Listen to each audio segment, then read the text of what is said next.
بسم الله الرحمن الرحيم الحمد لله رب العالمين والصلاة والسلام على رسول الله الأمين وعلى آله وصحبه أجمعين. تيجان الله دا ولا تيجانا أرو تيجان نقوى وتيجانا ومامنا كندن قال لي وما كان شلني أنا النبي كما صلى الله عليه وسلم أرو يوايدون كونوا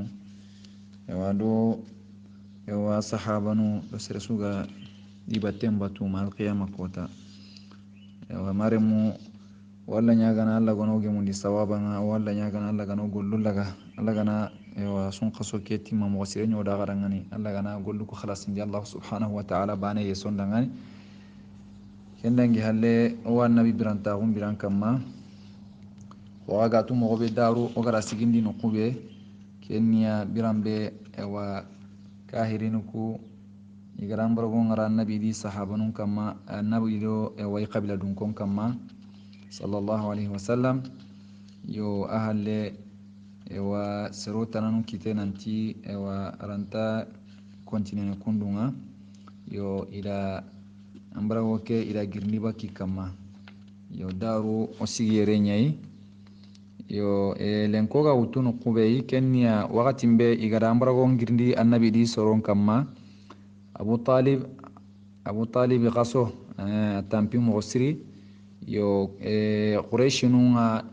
ida tunan tiketa har sa ikumma de kuraje ikumma hike wara yo ikumma hike wara de imasage di halle har sa ikun kunna doa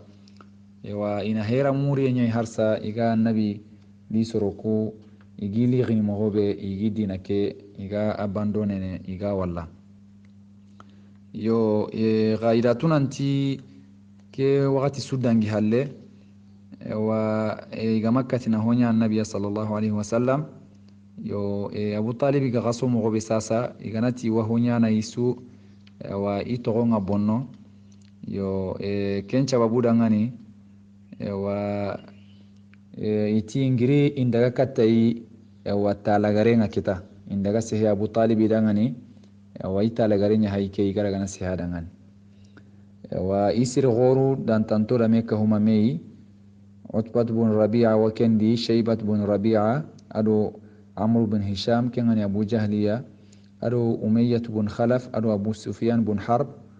ado wa Quraysh nun qilsutananu iwara makati tampille serei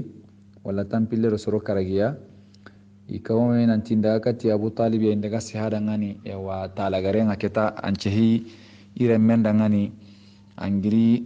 yo ewa ikumbori nuku angiri botu burnu angiri bori nuku nanti sankunta gunyani angiri bori nun kana angiri habanu dina nun bonondini igara kata iti Abu Talib ori katanga wala tunanti ser goriana odo menaga an qasoga yaga ketake o haigari katanga anna nchehanga khille menda ngani ano diga mukui gonu laga ogawa wa favori wonya na dangani yo ona favori wonya dangani kha ogana kubenu ko ani du dogoto andungi gonu kai ona dunga dangani honi ogana dunga agana dunga oda hoy yo igara kem ko Abu Talib dangani Abu Talib da Muhammad fare sallallahu alaihi wasallam ada akhiri nata gundi nantarangani wa ampa banu haigari ampa batu gunu haigari anti wa iwa munda nan cihandangani wa diga muy gonu koinanga wa hakrallanu gonu walla mure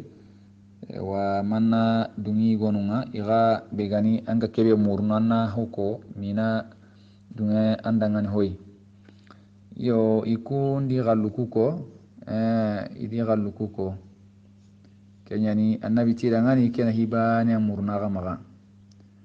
ikunte ya annabi dangani ana mpati wa i borinuku kana ado i habanu dina nuku amma kumbonondi yo wa kembre annabi tidangani ikega hibane walla gawre kenni kelima bane digambane ina kenya walla gawre aganda dunga ken digama ken kelima bane agawa arabun do ewa arabun tananu agawa sumarna asuwarona ga dinandi kelima bane tanni aganda dungi dangani kenga yo agara kenki dangani min qorti anti kelima bane wa khere ya maga Abu Jahl Amr ibn Hisham a qorti atarangani kelima bane kenke o dungena ndangani kenga mo gara me tamu sagan kamaime ona dunga ndangani ken kelima konenga mo gara me tamu nya ndangani khadi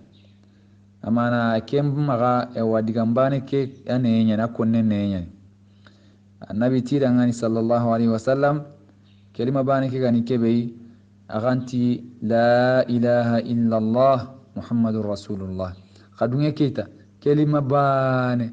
aganda dunge ke agana ga borini kuwara agara ken kirangani ito sikki nanti aganti tanni batkamane sunta alla bane gahe alla bane aru batiyen nan qawa agana ga borini ku agani wara agara ken kirangani to sikki ida sogon kara yo idi kitun karameri na sogon kara nanti muhammad ankenda ewa kamane nya bane aita alla ba ankenda alla nya bane aita oku kamo sikiro ho bori wo maga kamo sikiro tandume bori wo maga alkaba bane no gondi ewa ankenda alla nya bane aita akeni kai hinga ko ken kai hindi raga nanti ada alla nya bane nanti inti alla ni bane ai ina alla bane batu ken kai hindi kullaga kembre ho gusatiri jamake serebana kitidi kenti dangani wallahi muhammadu kem malai ho kado sunyana ga kundangana malai ho kinna gai amalai dungana ga ho qadaga ga hajunga agan to ga habanu dinanun kamma Allah ganda hibenya yo igara ken ko haga timbe Allah subhanahu wa ta'ala aridiga muku aro idan ken golle be garanya kundu ada arito la qur'an nanti كسروا أنتي وعجبوا أن جاءهم منذر منهم وقال الكافرون هذا ساحر كذاب أجعل الآلهة إلها واحدا إن هذا لشيء عجاب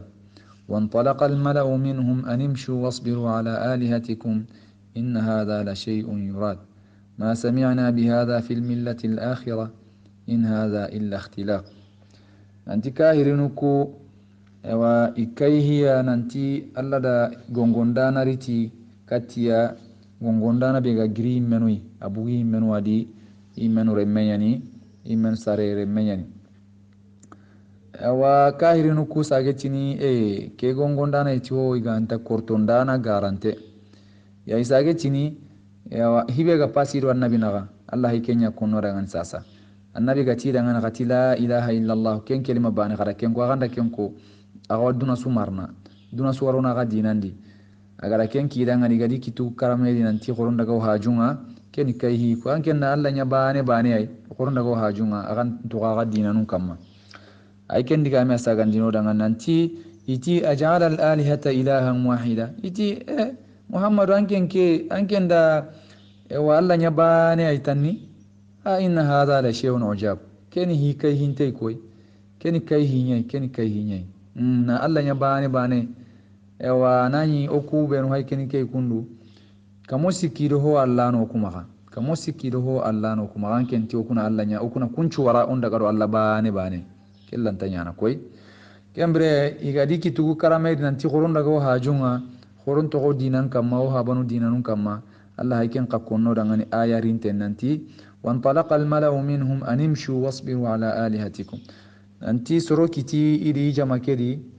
nanti ewa goron daga oron togo ewa aw habanu dinanun kamma o on togo o alla nu kubenu gibato on togo ken kumbati ke kamma ke ti ho iganta hobe ewa ho kai hintahi ada ho ko ke ta kai hintahi anike nanti kumma kemengu dinanu benu ga dangi dina lagare be ga gari kengani isa dinanga ikumma kemu kendi fiyo nanti alla ni bani aita ma sami'ana bi hadha fil millati al akhirah wa dina bega dangi dina bega girdangi ni sadan ken garini kengani isa dinanga ti kumma kemu kunga bawo ida ngari isa soronga iwa isa batta yo iwa maryamu batta ya iwa alla yikumma gasikoi igara ken ngari kumma keta iti kumma keme ngari abara bawo hari dina lagare be ga ri ya kengani isa dinanga saru muhammadu garini ti kumma ke muhammadu danke digame me mugunga in hadha illa ikhtilaq nanti keti ho iganta ewa muhammadu imanda gare da baritanni na ewa ko imanda ho da baritanni na ho gemundi na gare ko na gemundi tanni yo kembere kita kahirinuku ikun koni hasa ini ikille ke kama ibara annabi sallallahu alaihi wasallam ewa sunan arina kita yo ewa akhi annabi ga akhi alla gara annabi khi agara hare ngarai nanya annabi nyimmei kenga kinye ewa aga kinye sino tammiya wakatimbe ewa habatu nenga awuli khuraku mogosiri ari watu kengani abu talibiya awarini fati wucine antarin dalla yo abu talib ahille nanti wakatimbe abu talib yawa igaramro kebu ikamati khasunja tunui abu talib ri watu mogosiri yo kembre annabi garatu nanti wa aro kallenta galatu arita ga karanga wa kendani abu jahlinuga do ijama igawta guna honka akaranga farenta dangani ampaba digambane kotanni ewa nga ewa huja nyananda kenga nyananda ngan hujai alla bangenga amana nga sikkan garanti mure alla nukunga digambane kelma bane ken kotanni la ilaha illa allah angana kembane kotanni ewa nga bartini ando alla yangan katanna ga ken digambane bane wa bartini ando alla yangan katanni ke wanyananda ngan kanjonda nay alla bangenga abu jahlin watagunu igagara ken ngari iti abu talib anga dungene kalla ewa dina tanaka mayabi be ga iti ampaba dinanga abdul muttalib dinanga itogo sehena dangani annabi ganati empaba tugunne digambane kotanni kenna nyandangan hujay alla bangenga nanti la ilaha illa allah ando kengana kara kengana yandiga lagarenga ta yo wal qiyama kota anga kishin ikun qawakam mana nanti abu talib magadunya kalla dina tanaka male ampaba dinanga he atoko kenyai ma abu talib yonkinga bakka agara digal lagare be ko kenya nanti ala millati abdul muttalib nanti ke kenga kalla ihaba dinanya kama kengani abdul muttalib dinanga kengani ewa bori battenga yo annabi sallallahu alaihi wasallam asuna mogosiri aga kara habatugunne kebe gara dema awu mumanchu nambartaru kahirinu naga kenna likara kundu ewa hilla kapen kama amadunge tubini amadunge ewa tongondini ti Allah ken sunan daraga mogosiri yo ati la astaghfiranna laka ma lam unha ank ati wallahi miga igara yampai muru Allah amdanga ewa na togoti Allah ma ewa ikabakenga miga yampai muru Allah maga andangani amana iwa Allah nyaga na nyampam maga na togoti ewa Allah mati in maga kenya su iwa yampai muru Allah maga anyampam maga wakhinu annabi sallallahu alaihi wasallam ti ewa iwa yampai muru Allah maga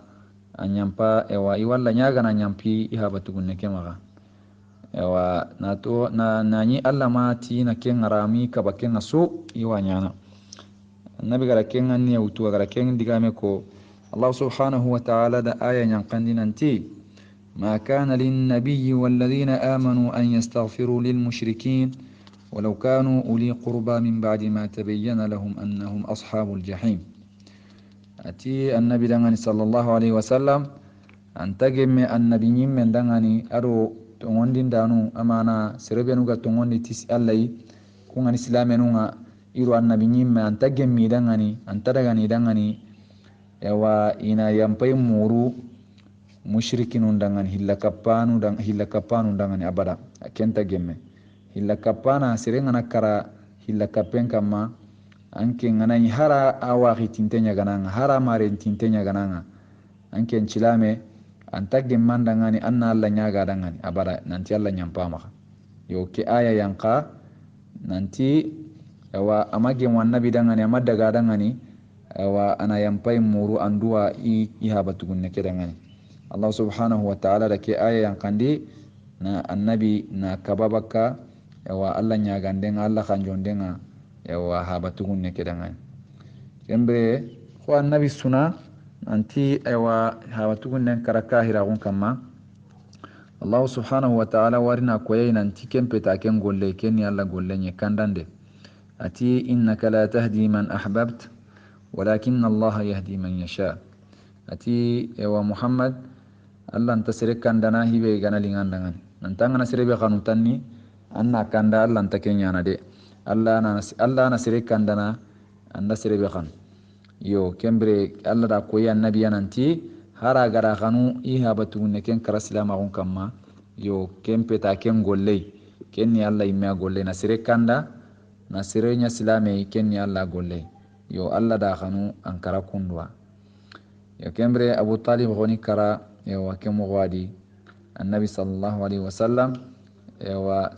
sere kara dangani hibe ganya de mana mo siri sere ga kara sasa hibe ganyi annabi de mana aganyi bartinaru kahirin naka kendangi halleti wa wuci bicinai hono tagasu sikki hono tagasu hilli ummu khadija rahmatullahi alayha radiyallahu anha umma khadija ke yagarin cire wa ke horo yagarin timmante aga warini fati anta dallana yo ke sine kundu warina togora nanti amul huzn sunan cine baw sorohi libe ganya annabi de mana sallallahu alaihi wasallam isuwa fatini ke sina bane na gondi wa hasunjatun no gondi ummu khadija gharifati radiyallahu anha wa nawun togo tandumero sino karagiya wa kenda nya annabi wunga tankarage sine ummu khadija go waga tumo gobe akenya alla nemanyai alla garanya annabi dangan sallallahu alaihi wasallam ida sino tammiya dome ewa ada faren nga demande suma to gamanya dangane ewa khairi suma to gamanya annabi dangan sallallahu alaihi wasallam ada dema i harin na ruge kinyandindenga atongondi tai ada dema ewa tina burenga na dema ewa na ikanda bari ni kan cirondi kengani ewa ga lemu be on sara dangani annabi sallallahu alaihi wasallam abane anda ewa annabi re munchu sara ga manya lemba ne bane ko gara kunan kaso mo gobe ewa annabi sallallahu alaihi wasallam umma khadija fatiha le annabi gara kebe ko akhbarendi ati ewa khadija atongondi tiya adungi dangani atongondi tiya wakati mbe soronga kafirago adi tongondi ada tongun kini ya wakati mbe soronga di garandi ewa asage ni kahu ina burendi amana ni kahudui ina burendi oma khadija be suga tumo be na burgum khore nyanyi annabi sallallahu alaihi wasallam gada yagi atara adi kahudui ina burendi yo wakati mbe soronga di kuma adi kahudui ya ina burendi ewa Allah sage gadi adi warjaga ewa lemui ta sababunga ewa ima lemme kitado sere tanasu yagare tanasui abane gahe agamanya Ibrahim ewa Mariyatul Qibtiyya gara kencara annabi da sallallahu alaihi wasallam wama Khadija ahille nanti ewa Jibril Allah subhanahu wa ta'ala Jibril da Allah da Jibril qikati annabi ya kotai goyi antali aku annabi dangan nanti Khadija haikeni kei yawa arintenya haike anta dallana warini sasa yawa yokeigo wakitendi wala igan nyokeigo wakitendi wala minji nyokeigo wakitendi aganari anna alla kunyinden kinyandai ko odo miko konna garanti Allah subhanahu wa ta'ala immati yawa ini kunyinden kinyandi oma Khadija Allahu akbar nancage tini gari nanti Allah ti ana nyagalindi ti arjannan kompe be kallen tadi tampien tadi ewa hohon tadi ho gani ewa tumbake ho gani duna ewa sunanga ken tadi ho gadi kenni yonkilingum bane ay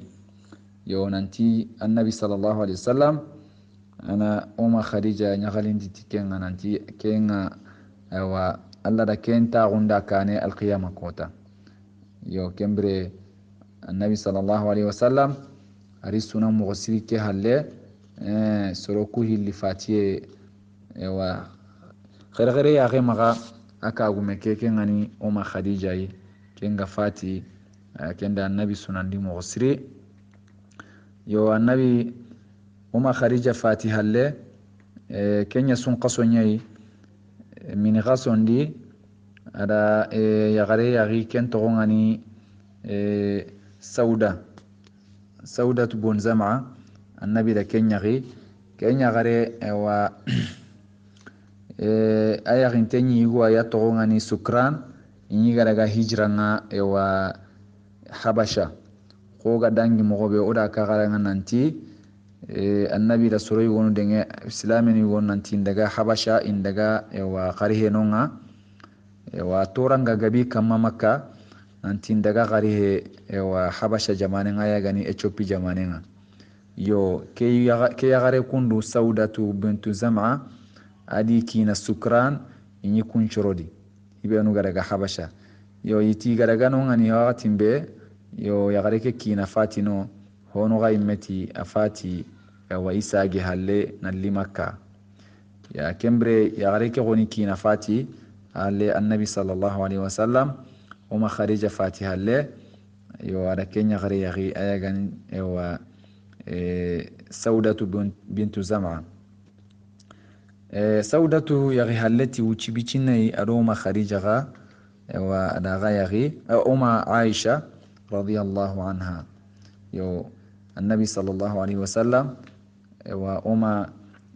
khadija fatiha le agar yagaru benu yagi kunni kusuro hilli holo ayme ala sauda hola yagi ahalle ada uma aisha wa adaga wa hutun katuna na lotay kembre annabi sallallahu alaihi wasallam sunan qota kamma mo siri uma khadija fatiha le baw uma khadija nya de mandana qotenga ayani wa aya murananga yo aya ndare mun kasara dangani ko gada ka dangani mogobe nanti annabi re nyagaruku sorona ati wa isuni uma khadija re munyai kapale nyu hilliya kunchuni aya re muy yo radiyallahu anha wa ardaha annabi madunga ya garitana kapai fiyo maga fatini kesudo agara siron tagu benya annabi da sallallahu alaihi wasallam na kentu adangani agara siroy benya annabi da hari afati halle annabi nya konni nanti wa kenya ni khadija imame ngari abara imame ngari hala baw atongondi tiya wakati mbe serenchu gabariya serenchu gadi garandi adi tong ala tongun kini ya wakati mbe soronga di garandi yo adi ka hudu ya ina burendi wakati mbe soronga di kuma yo adungi ya wakati mbe soronga bariya ya kesudo ya wa annabi sallallahu alaihi wasallam amanya dangan hisrung Allah ada suro iketu adangani kenyani agani kudigamu konni harafati halle yo kembre waxinu annabi sallallahu alaihi wasallam lenki ogara hibe kitaga dangani annabi biranta gondi kenya wa kahirinunga igarikati annabi sallallahu alaihi wasallam nanti wa iwarin sihada ngani talagarenga irikati Abu Talib ya nanti wa munda ina digamu igo kadangani ana dunia waga kebe ga maga katia anako annabi ti digamba ne ani maga katia kenya indunge nanti wa alla ni bane ay igana dunge kenga tanni woduna sumarna iwara bundo arabun tanamarna isoyi ni kitun karamedi nanti ndagi hajunga intori bori bateke kama yo kembre kendangi halleti ucei oti Abu Talib rifati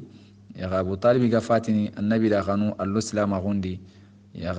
wa kahirinu kuda nene mo gosu kama maga kala wa idina gasen kam yo oti kempalle oma khadija garifati radiyallahu anha yo oti kenchu halle annabi sallallahu alaihi wasallam ari wa ya garetana ya kengani saudatu bintu zamai adu aisha radiyallahu anhuma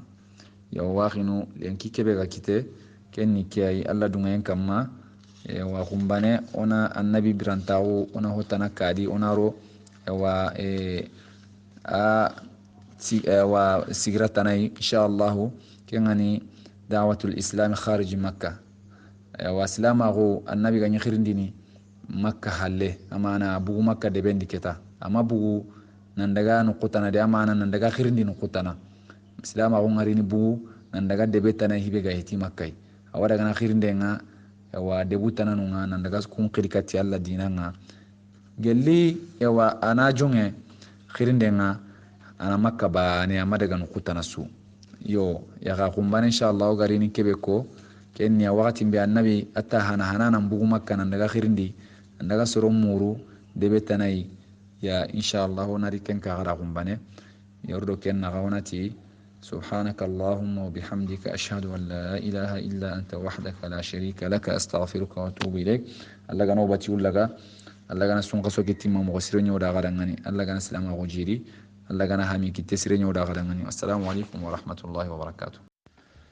بسم الله الرحمن الرحيم الحمد لله رب العالمين والصلاة والسلام على رسول الله الأمين وعلى آله وصحبه أجمعين مرمو والتي غنا ومامنا ومغنشلن قبون دين النبي كما صلى الله عليه وسلم أدي ويمن جمو يودي كادونكو أرسل سوغاتو كديا نمبتي ديا مع القيامة كوتا kendangi halle maremu walla nyagana alla gana oge mundi sawaba nga walla nyagana subhanahu wa ta'ala agana sun qaso ke sumenda sallenda e wagol lisrinyange nani ondo da garangani nan chage no gollu kuno ni raga kadi ya walla nyagana alla gana gollu ko khalasindi alla bane sondangan walla nyagana e wa sun qaso ke kutte e wa agana timme mo sirnyo da garangani tamu lagare ke be agaro kundu walla nyagana alla gana nyo dangani ewa junubu ghafari edo ewa hinne tamulagari ado ewa khammaga wasaye bakka yimbenga yo kendangi halle maremu daru ga sigino qube wa utununga daru oda kagaranga nanti annabi sallallahu alaihi wasallam wa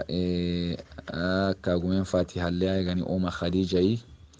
akagun cire akagun pana wa aya gadare munchu sara kenga fatiha gatimbe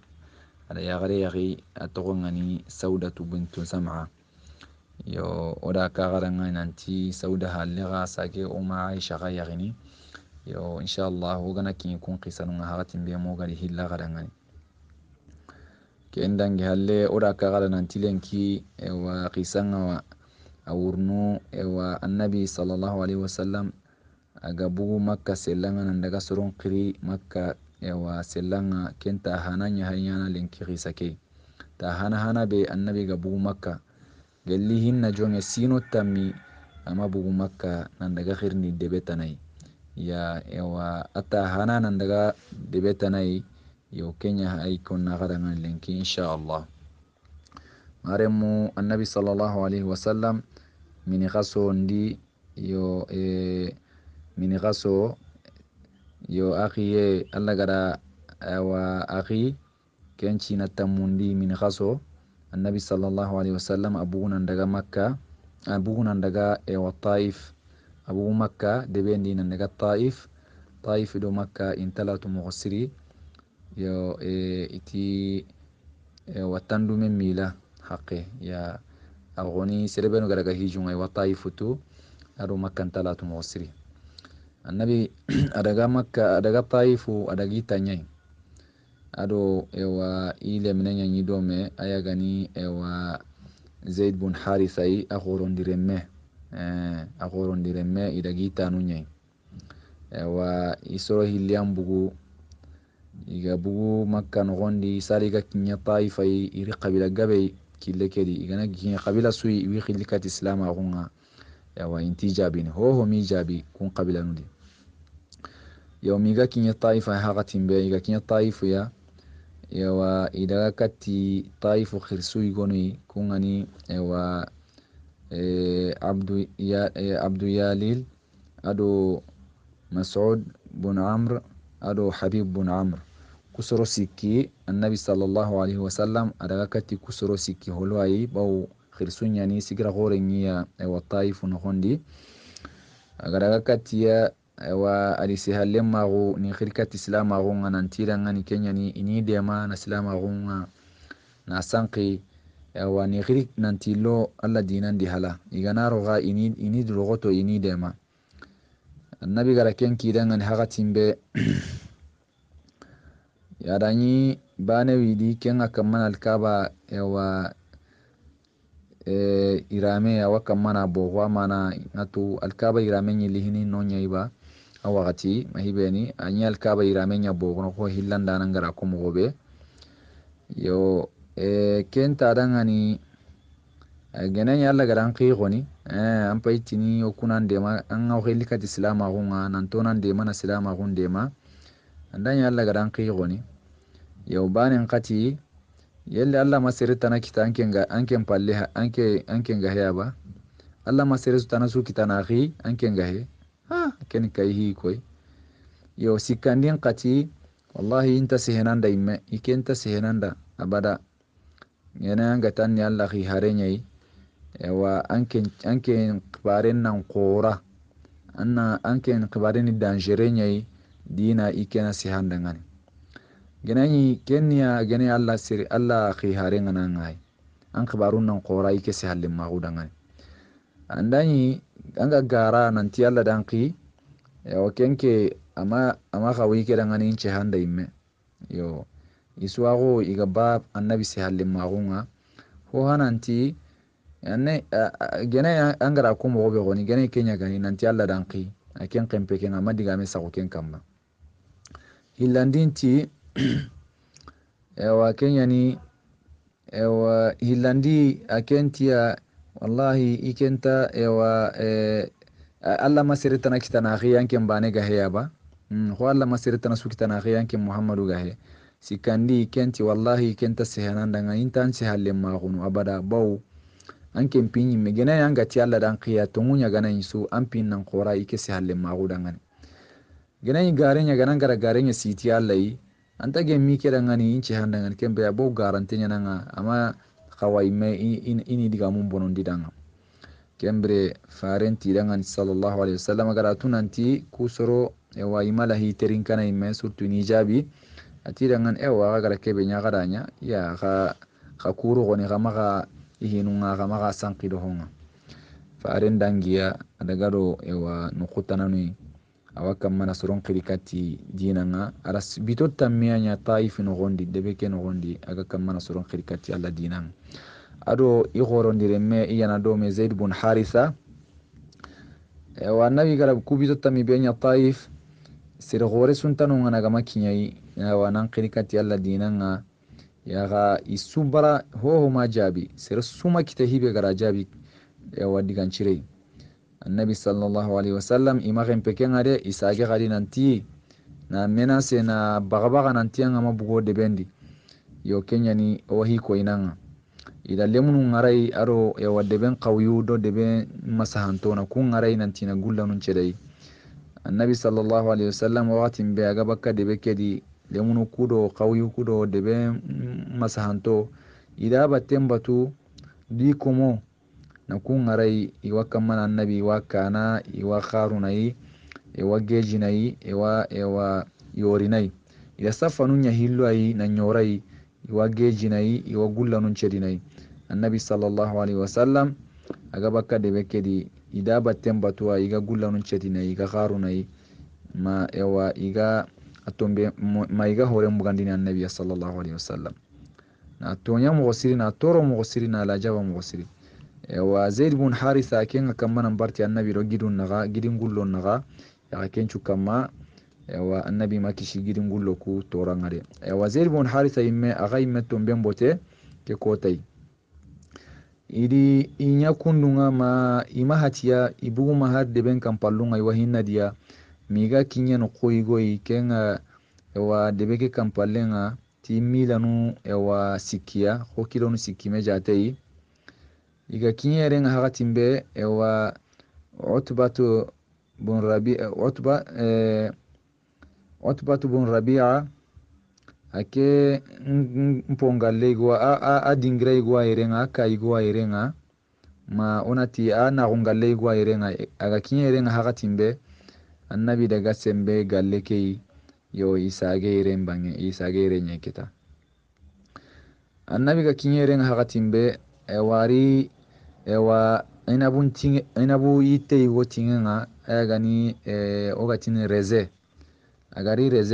reze ke itenga ataga ure ataga sirahunga sallallahu alaihi wasallam kenda nyida gullanun cede ina jogi kenda nyida annabi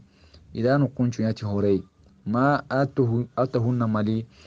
atanna mali tuhunga ewa horem maka sababu da igara gullanu kunyana ewa horem bugandara haten nukunchu ya Allahu akbar Allah annabi menya haike sallallahu alaihi wasallam Allah khi harenya nike aga serebe munda dina duna suya haike aga tore no kunda aga tonyene kundu kha ama hoho nya Allah ama hoho nya Allah ama Allah amati Allah di wara amati Allah bariya wallahi adi jiken to Allah di kesukama hagatin be annabi ga tagu yiteke ure aga tagu yiteke ure aqlen tagu ku hawyudo ku ewa hontu ambal nuga sage dai annabi sallallahu alaihi wasallam kembirenyani agara duwa wigo gara Allah akbar kendani sunanda asondo mempaga kendani tampie ado suna ado ewa mamae kenda sondo mempaga annabi sallallahu alaihi wasallam ti kama nkiti nga lagadu gasene katanga nke lagadu gasene katambani ai nin lampuntagu adin na hallugagu nga ken kitra koyni nga amana nga akoyna nga nantina hantindi lampuntenya ni ewa sembentindi ado nga lagadu gasene katanga nanti ewa mperan na lugha herantinda ngani moy suntimmaga herantinda ngani ngarawanyana ewa na hanna lugha na hantindi lampuntenni soron kamma na hanna lugha soron kamma amana sembe suntindi ngarai honyana serei sembe suntindi anke gana ngama sembe be nyinda ngani ya hinanda num pinnandana anke nyani ewa sere lampunton kamanga duwa ke oha sagandina garangan soni gan kanne anke nyani sere lampunton kamanga anke nyani inkamanga ya ankama alni kinni koy annin pinun kinni koy Allah annin pinun kinni koy annin pinun kinni e gonne ay e gonne be agimpi ewa ahi kenyi mehinu na imme anke nya kitendi anke ngalla kitendi magin pinun kinni gonne walla annin pinun kinni koy ewa enkama aganani anga mabutinke ure anke ngalla ga mabutinke ure su mpa juntadi anke ngalla gana butin ure kenyan dikinga ewa kenyan intorono kenyan talinginda ngana ka gana yanke ngalla nga mabutin ure wallahi mpa junta hohodi ho gana nyanginga nga munyini anyi tanni anke ngalla anga mabutin ure anga ambutenga makasinke ure yaga enkama anke laga hiya ado ewa ampinae kenyuru antenni mogosiri ayuru antenni mogosiri yo alnabi sallallahu alaihi wasallam ada duwo ke koni daga nan ma duwo ke lagare yo inshallah duwo ke ngila wasigindina kada ire kembre annabi sallallahu alaihi wasallam aga kendani awata gunu ewa reze ntinge ke ure reze nyite ke tingen ure yo utbatu bin rabi'a ewa ado shaybatu bin rabi'a igara ngari hakatimbe igari katai ewa ahinna undiraga nabi hinna undiraga kuhaya gonnun kai ahinna undiraga kembre ida lemne igo nyi maga mana komo lemne igo nyi maga ida kenqi kenni ewa wan nasara nyai chrétien nyi kenga ken kota makkan ke meheti lemne ke watina dangana addas aw togonya ni addas itarangani ewa rezelle mutu annan dagi kin ke igoy dagi kinai dulle ngai tampie ngai atore kembre lemne keda kun tuari da akati annabiya sallallahu alaihi wasallam adi kitem putu kati annabiya ala rezelle muku kinai annabi gadiraga agi gana ati bismillah annabi gara kenko ada rezenu ku adi ga enjonga iwo ke gara ke mugu lemne ke gara ke mugu ati an gara ke digame be ku kundu sasa yere soronta ke digame konni ke heti yere soron digantai nanti bismillah inda yigene a yawa yere soron kun madumi ke konni ngari ke koni maduma muku yere serega ke digame konni annabi tarangan sallallahu alaihi wasallam anken kan minnan ke anga tammadum ke digame muku yere serei anke nyimen minna serei hala yan dinan ni maniya anna kan dina di leminenti annabi da sallallahu alaihi wasallam iken wan nasara nyai ikeni ewa isa dinan cere nyai ewa neina wan kenya niya neina wa hay iraq de be gore igwani watini neina wa amana musul de be gatina dangan musul ewa be suwa musul tu ken ewa ken nuqwani gatini neina wa annabi tarangan sallallahu alaihi wasallam anken baka allah sirsiren de be nyai yunus annabi allah yunus bun matta Allah sire anken baka ken de be nyai lemenenti annabi dangan sallallahu alaihi wasallam anken nga yunus tu an yunus ni an konda yunus kanda ngani konda yunus bun matta kanda ngani khantatu nanti annabi sallallahu alaihi wasallam allah khi harenya annabi haydu konnara ngani annabi tarangan yunus ni allah khi harenya ike iwa khinya ni ike wa khinya ni yunusiya annabi allah yunusiya ya wa ike megani allah annabi nyimenye yo kembre iwametu yunus waqatin dangi adalla wujunu mani mesine yaga ko adebe ni kende be ay lemne ke gara debe be togonko annabi hay gara lemne ke haqqile nyan kandi nanti anken baka annabi allah yunus debe nyai yawa lemne nda annabi tirinta konda yunus kan khibaren kan kendangane anken da yunus tukamo ati wa ginyani yunus ya allah annabi nyimenya ni ke gani allah annabi nyimenya yo iwa ginyani kembre lemne ke gara kendiga me mugu awa jimi kati annabi sallallahu alaihi wasallam na kitunda tanu na lage agi sumbunu aga na bihi annabi kamma na hatenci sumbu sababu daga digan kanne be mugu annabi sallallahu alaihi wasallam aga linga dangani aga tikeni allah annabi nyimenyai agara tunanti yunus debenni amadu mikinyeno nga musil neina wai annabi madum kinye ewa iraq munyenga gara tunanti yunus bakkano nyai yo lemene ke gara kundiga mugu annabiya akonta anyagali ewa jongi awakama annabi awakama na tanunda kitunga isumbunu nyagalu maga kembre rabi'a le munukusro ile utbatu bun rabi'a do ewa shayba iti ewa lemne keda iti haben dangani wallahi alle minen ken bono ama nan ko molle menke ken khibaren bono baw iwo ke hay gara nene aro hay gara dinandi ade hay gara dinandi kembre lemne ke ga sage daga katti sorokui itara ngani way hak wangongono angara kebe nyakundu sasa wangongonai maka keme nyagadi kemre lemne ntida ngani ati yankamanu yanke sire goro wallahi sire sunta munyeke ya ren kamma agam pasu keigoy baw keigo da khbaru kinkeda ngani ada hinu kinkeda ngani sire sunta kuntu allah nabi nyimu nyaga he baw keigo ni allah nabi nyimenyai agara kudiga mu benu ko kundu sasa annabi nyimenyani kenyan chababu agara ku hinu tu yo kembre sire sunta munyenya ren kamma agam pasu kui itara ngani wangongono gadi demeneke wangongono wallahi ampa yo awan nyilla na bakkan dinanga anta tunan tanga dina be kam mayan pasa dina ke yayi kam mana leminen nene ti lemine ke ga wannan saran dina be kam ma ayan pasu annabi dinanga ta amma dunye annabi ga nene na yilla bakki dina ke kembe annabi sallallahu alaihi wasallam agara wucenya ga tuma yawa asage kati makkai ada makka kilellaga kenda nya sunante abu gallekeri asunante ahaten karante akamma yo aga kiyeno koygo iga tini non dangane qarnul manazil kendo makkan talatu mu'siri allah subhanahu wa ta'ala warini ewa annabi nyagalindi na butenga na abutemura na ewa sunake daga ndibaka butenga allah subhanahu wa ta'ala da maninya annabi ti ati ewa iga kinye kenno kuya ewa Allah da gidan malikiyanya warakati واخنو الله سبحانه وتعالى تورا القرآن ننتي أعوذ بالله من الشيطان الرجيم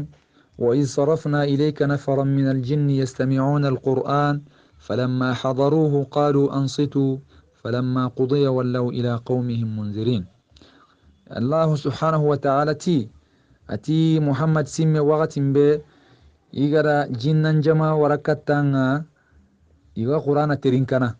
جنا جما إدي إلا نكوبا كتانا إري إدانيا قرآن خرنا إري تاغو يو قرآن كترينكنا hagatin be igara qur'ana ke terinkande ga hadarai iti medangani khakuru khaterinke isuda mekken ko medangani Allahu akbar donc keda koinanti qur'ana gane qarne on qaw kurna on terinke ona terinka mosri bo har jinna num pay garina ni annabi gan qur'ana qarna iti medangani khaterinke khakuru yao falamma qudiya wallaw ila qaumihim munzirin waqatin be qur'an qaran ke ganyame annabi ga dugute qur'an qaran nga isage kati soronga gongondanui amana isage kati ijinnan kapalle munga hibanu gamai yawa biraki kama inya gongondanui kundangani gongondi kanuku khariterin kawi konna garangani alla ga dikodangani mogobe iti ya qaumana inna sami'na kitaban unzila min ba'di musa iti osoro wallahi lenki oku ganyi wake dingira hulane ora kitabe go kharan kanne mugo ora kitabe go kharante mugo kitabe ke wayan qamusa halya iti tuwanun ti keda ko inanti jinnanunga ima isa khbare mugo bawu ikumpe ga jalle isai nan daga ma musa iti kitabe ke ayan qamusa halle musaddiqan lima bayna yadayhi kitabe ke ni tongondindana hondangan hibe ga kane amana musa do kitabe ke be gari de taurat aro musa do dina be gari kitabe ke do ken chuani bane arini ken diga mukuwa nyatongunga arini ken diga mukuwa khotondi yo yahdi ila alhaq ogara kitabe ke be terinkalenki ana sirik kandana kati tongunya ida wa ila tariqin mustaqim ya ana sirik anan kandana kati kilitelengon tenqai jinnanu kuma kan pekenga isoro kuda denga iti dangan gadi ya qaumana ajibu da'i Allah iti ya osoro wallahi qara Allah khirinden qara jabi de qara Allah khirinden jabi wa aminu bi agantum wandi ti Allah yaghfir lakum min dhunubikum Allah wa yampanaga magaga junubununga wa yujirkum min azabin alim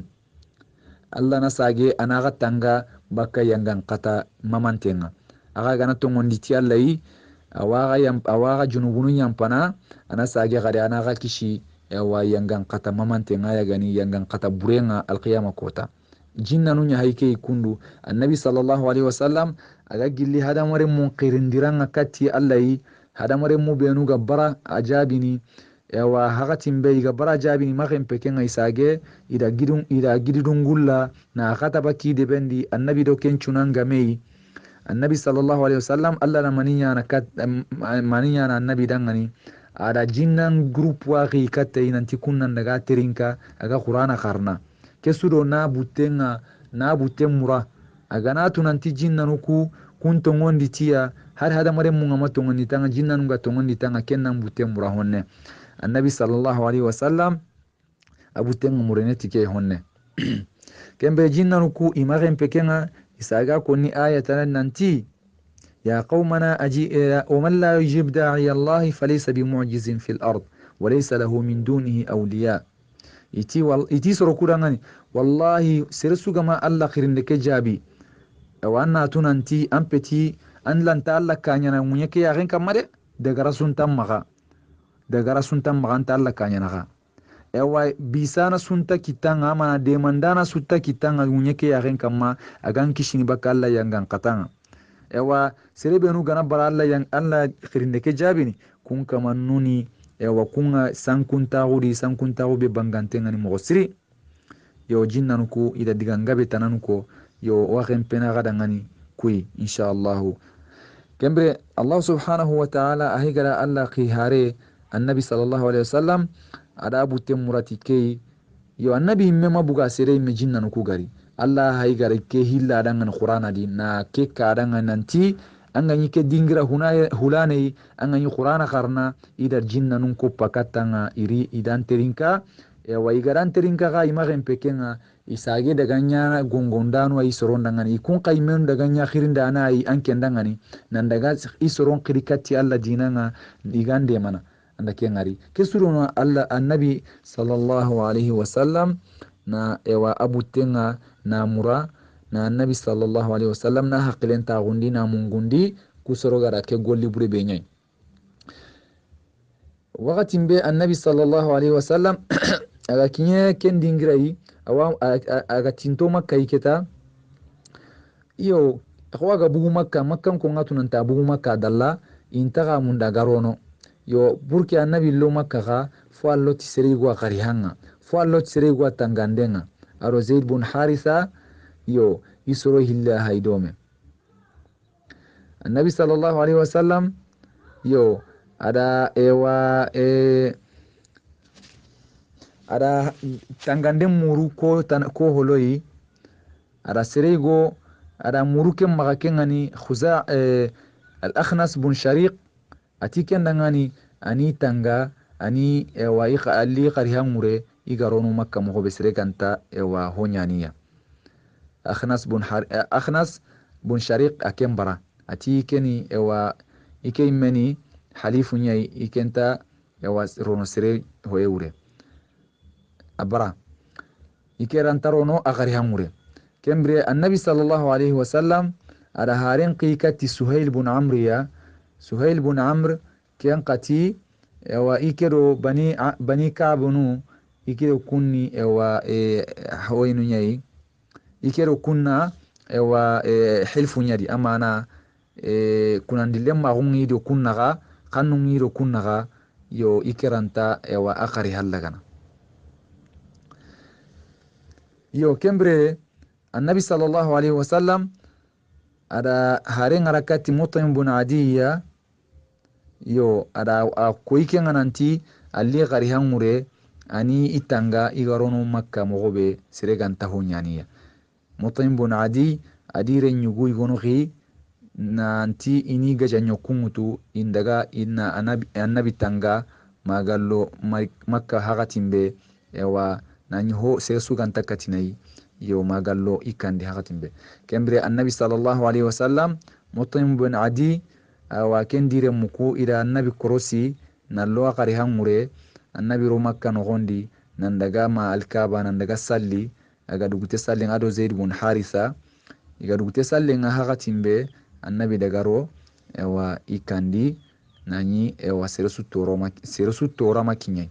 ahille nanti wagatimbe abu jahli gara ewa Mut'im bun Adi ngari aga annabi tangana aga annabi korosini kemogodi atara ngani ewa anken qaw anken ni qari haraganan bane ay taba anken ni ewa tangandana bane ay taba manke nga anqarwa adina kediya Mut'im bun Adi tara ngani ati ayi ikeni ewa atan agari haraganan bane ay ikerwa qari han bane awure iga tangana iga korosini sereganta honyana kembre abu jahli tiken nukunga yo angana serebe qari halaga okuga waken kama na o watangana se angana ro serebe ewa tang angana nyimelo serebe tangande ngure oga waken kama nga o watangana unta honyana kembre annabi sallallahu alaihi wasallam asage mawon paikiyai na limaka o tagarangani khisa ke jongade ni nanti annabi sallallahu alaihi wasallam adaga taif kengani makka te turunde be go nan daga khirindi katti alla dinanga ada soro sikki go holo tagundi nan chehida ngani ida digamburu kunchoro sikki ida digamburu yo wa annabi ajoki baki kunga na lodo debe ngarabi to tamiro honya debe kedi aga khirindi katti alla yi seresuma kite hibe ga jabini katti alla dinanga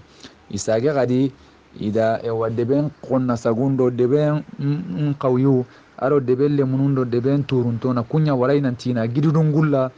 ira annabi nya kundunga ma awa ay menga botene aro lemne be gani dome kengani zaid bun harithai ma ken qay menga botene ma horenga baki sui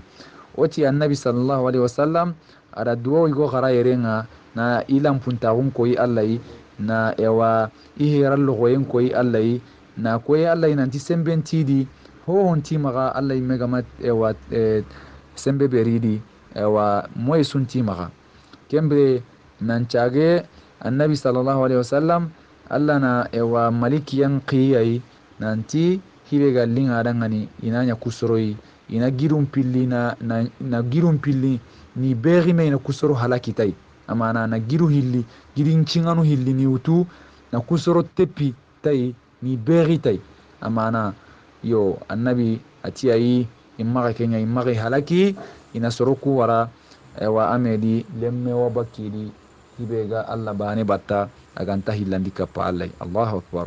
akbar ya ken kawanyano kudangani ewa nyaake huwai on kawa ona kenya dudangani ho dungare nya oga annabi serene seregana hobure nyanga anna maga tugati hobure anna ewa inshallah Allah nyaga danga Allah na kanda kembroti kenchu dangi halle annabi sallallahu alaihi wasallam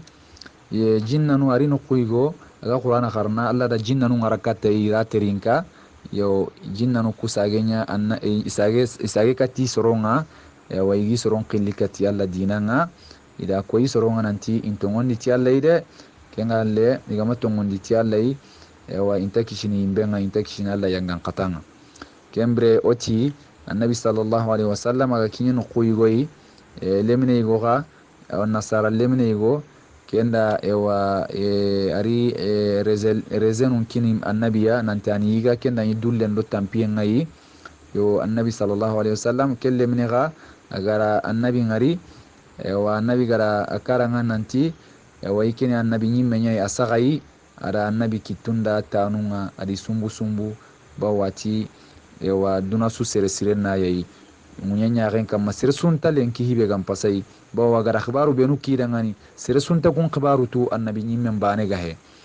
yo oda ka gara ngane gananti annabi ka kinya makka kampalenga akanurono makka baw kahirinu ku imma daga hoburenyiya ewa ada demande muru soro sikime maga soro ku hilli bara nanti ni itanga ini qarihallaga illo qarihangure kudo sereganta ewa kinyiya mogobe soro ku hilli madunge yo sersikandi ken khoni dunge nallo annabi qarihangure adi ile mine kebe ga do me kengani Zaid ibn Harisai ni krosi ni tanga mi garda gana ewa alkaba nan daga salli iga dugute sallenga ewa annabi daga ewa mi kandi nani sere suma kata sere suma hohonya inshallah waxinu lenki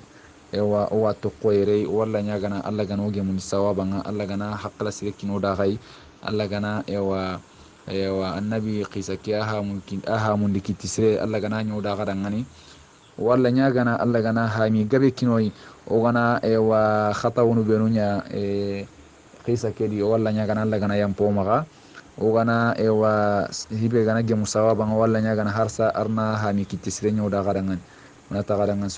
سبحانك اللهم وبحمدك أشهد أن لا إله إلا أنت وحدك لا شريك لك أستغفرك وأتوب إليك سبحان ربك رب العزة عما يصفون وسلام على المرسلين والحمد لله رب العالمين.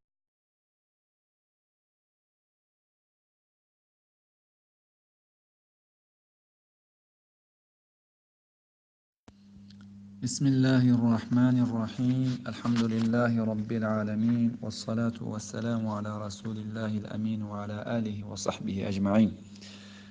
تيغان الله دا ولا تيغانا رو تيغان نقوى وتيغانا ومامنا كندان قال لي وما غنشلي أنا النبي كما صلى الله عليه وسلم أدو يوا إدون كونو يوا دو يوا صحابنو بس رسوغا ديباتين باتو مع القيامة كوتا wa maremu walla nyagana alla gono ge mundi sawabanga walla nyagana alla gano gollu laga alla gana wa sun qaso keti ma mo sire nyoda garangani alla gana gollu ko khalas indi Allah subhanahu wa ta'ala bane yeson dangani kendangi halle wa nabi biranta gum biran kamma wa ga tu mo be daru o gara sigindi no kube kenya birambe wa kahirinu ku igaran bargo ngara nabi di sahabanun kama nabi do way qabila dun kon kama sallallahu alaihi wasallam yo ahalle wa sirotananu kitenanti wa aranta kontinen kundunga yo ila ambarago ke ila girni baki kama yo daru osigere nyai yo lenko ga wutunu kubei kenya wakati mbe igada ambarago ngirndi annabi di soron kamma abu talib gaso tampi mo siri yo quraish nunga ida tunan tiketa har sai kuma decourage kuma hike wara yo ikumma hike wara de imasage di halle har sa ikun kunna duwa yawa ina hera muri nyai har sa iga annabi di soroko igili gini mogobe igi dina ke iga abandone ne iga walla yo gaida tunanti ke wakati sudangi halle wa iga makkati na honya annabi sallallahu alaihi wasallam yo abu talib iga gaso mogobe sasa iga nati wa honya na isu wa itogonga bonno yo kencha babuda ngani wa iti ingiri indaga katai wa talagarenga kita indaga sehe abu talib idangani wa italagarenga haike igara gana seha dangani wa isir goru dan tantora meka huma mei utbat bun rabi'a wa kendi shaybat bun rabi'a ado amr bin hisham kengani abu jahliya ado umayyah bun khalaf ado abu sufyan bun harb ado quraish nun qirsu tananu iwara makati tampille serei wala tampille rosoro karagiya ikawme nantinda kati abu talib ya indaga sihada ngani wa talagarenga keta anchehi iremenda ngani angiri yo yikumbori nuku angiri botu burnu angiri bori nuku nanti sankunta gunyani angiri bori nun kana angiri habanu dina nun bonondini igara kata iti abu talib ori katanga wala tunanti ser goriananga odo menaga an kasoga yaga ketake o haigari katanga anna nchehanga khille mendangani ano diga mukui gonu laga ogawa wa favori wonya na dangani yo wana favori wonya dangani kha ogana kubenu ko ani du dogoto andungi gonu kai wana dunga dangani honi ogana dunga agana dunga da hoy yo igara kem ko abu talib da muhammad fare sallallahu alaihi wasallam ada akhiri nata gundi nantarangani wa ampa banu haigari ampa batu gunu haigari nanti wa iwa munda nan cihandangani wa diga muy gonu koinanga wa hakrallanu gonu walla mure wa manna dungi gonunga iga begani anga kebe murnana hoko mina dunga andangani hoy yo iku ndi gallukuko idi gallukuko kenyani annabi tirangani kena hibani amurnaga maga ikunte ya annabi dangani ana mpati wa i bornuku kana ado i habanu dina nuku amma kumbonondi yo wa kembre annabi tirangani ikega hibani walla gawre kenni kelima bane digam bane ina kenya walla gawre aganda dunga ken digam ken kelima bane agawa arabun do wa arabun tananu agawa sumarna asuwarona ga dinandi kelima bane tanni aganda dungi dangani kenga yo agara kenki dangani min qorti anti kelima bane wa khare ya maga abu jahl amr ibn hisham akhorti atarangani kelima bane kenke o dungina ndangani kenga mo gara me tamusa kan kamaime ona dunga ndangani ken kelima konenga mo gara me tamunya ndangani khadi amana kem maga wa digambane ke anenya na konne nenya annabi tidangani sallallahu alaihi wasallam kelima bane ke gani kebe aganti la ilaha illa allah muhammadur rasulullah khadunge kita kelima bane aganda dunga ke agana gabori nukuwara agara kenki dangani ito sikki nanti aganti tanni batkamane sunta alla bane gahe alla bane aru batien nan qawa agana gabori nuku agani wara agara kenki dangani to sikki ida sogon kara yo idi kitun karameri na sogon kara nanti muhammad ankenda ewa kamanenya bane aita Allah ba ankenda Allah nya bane aita oku kamo sikido ho bori wo maga kamo sikiro tandume bori wo magal kaba bane no gondi ewa anken da Allah nya bane ita ken kai hinga ko ken kai hindi raga nanti ada Allah nya bane nanti ti Allah ni bane ai ina Allah bane batu ken kai hindi kullaga kembre ho gusatidi jamake serebana kitidi kenti dangani wallahi muhammadu kem malai ho karusunya na kundangana malai ho kinna gai amalai dungana ga ho kadaga ga hajunga akan to ga habanu dinanun kamma Allah ganda hibenya yo igara ken ko haga timbe Allah subhanahu wa ta'ala aridi ga muku aro idan ken golle be garanya kundu ada arito la qur'an nanti كسروا أنتي وعجبوا أن جاءهم منذر منهم وقال الكافرون هذا ساحر كذاب أجعل الآلهة إلها واحدا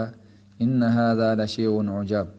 وانطلق الملأ منهم أن امشوا واصبروا على آلهتكم إن هذا لشيء يراد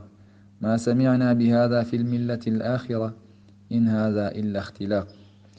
أنت كاهرنكو ewa ikaihiya nanti alla da gongondana riti katia gongondana bega giri menui abugi menu adi imenu remenyani imen sare remenyani ewa kahirinu ku sagetini ke gongondana itiwo iganta kortondana garante ya isagetini ewa hibega pasiru annabi naga Allah hikenya konora ngan sasa annabi gatida ngan gati la ilaha illa Allah ken kelima bani gara ken ko ganda ken ko awa duna sumarna duna suwarona ga dinandi agara ken kidangani gadi kitu karamedi nanti qoronda go hajunga ken kayhi ko anken na Allah nya bane ay qoronda go hajunga agan to ga dinanun kamma ay ken diga me sagan dino dangan nanti iti ajala al alihata ilahan wahida iti muhammadu anken da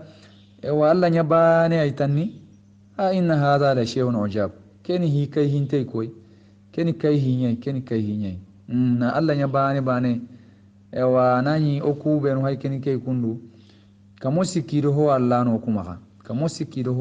kuma anken ti okuna Allah nya okuna kunchu wara on daga Allah bane kellan tanyana koy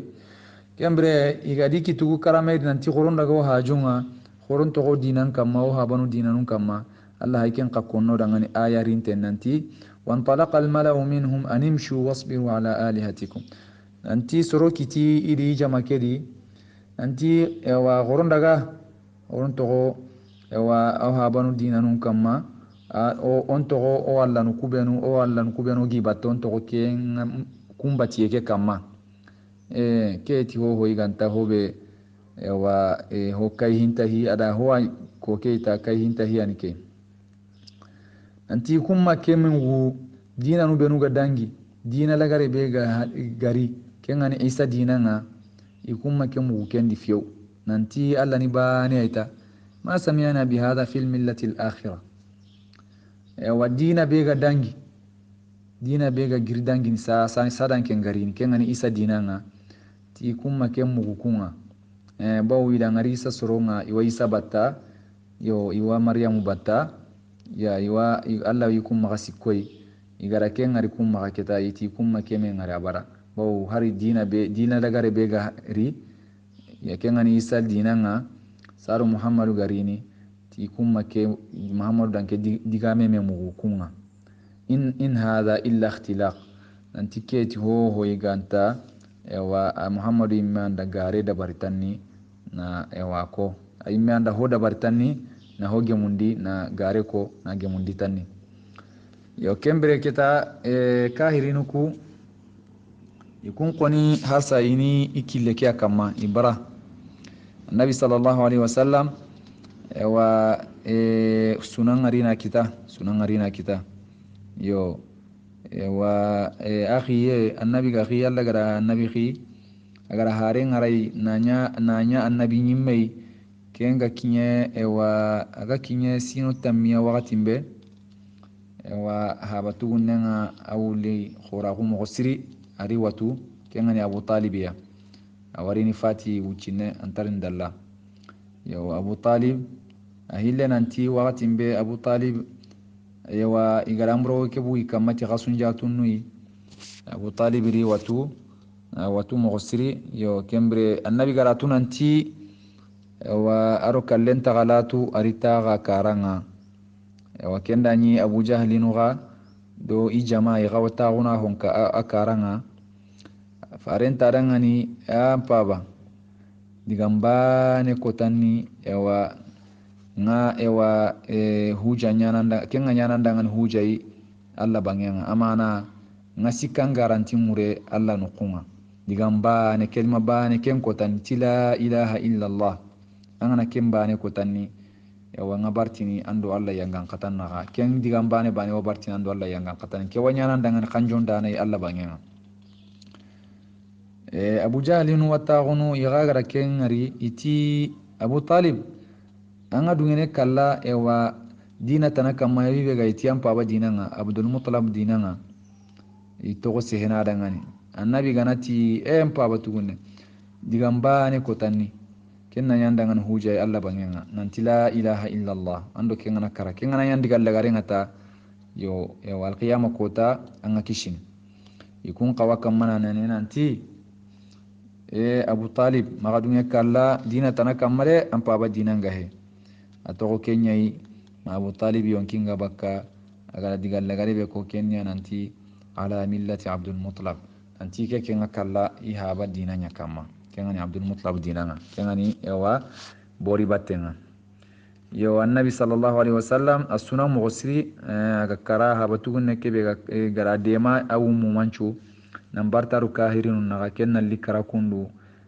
hilla kapen kama amadunge tubini amadunge tongondini ti Allah ken sunan daraga mogosiri yo ati la astaghfiranna laka ma lam unha ank ati wallahi miga igara yampai muru Allah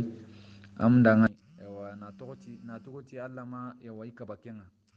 migari yampai muru Allah maga andangani amana iwa Allah nyaga na nyampam maga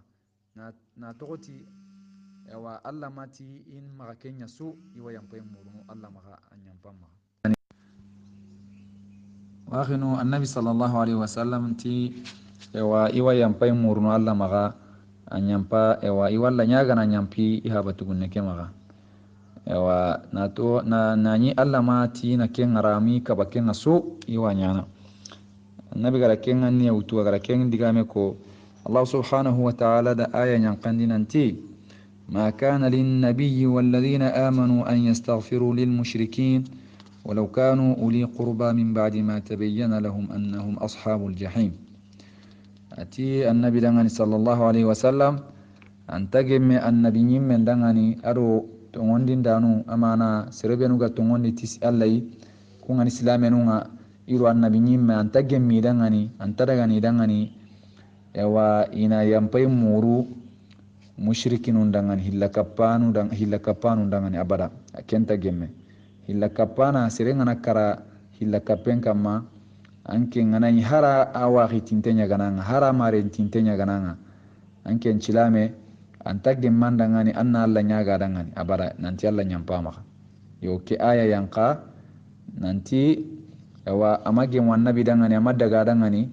ana yampai muru andua ihaba tugunne kedangani Allah subhanahu wa ta'ala da ke aya yankandi na annabi na kababaka Allah nyaga ndenga Allah kanjondenga haba tugunne kedangani kembre ko annabi suna anti hawatugunnen karaka hiragun kamma Allah subhanahu wa ta'ala warina koyay nanti kempeta ken golle ken yalla gollenye kandande ati innaka la tahdi man ahbabt walakin Allah yahdi man yasha ati Muhammad Allah anta sere kandana hibe gana lingandangani nantanga na serebe kanutanni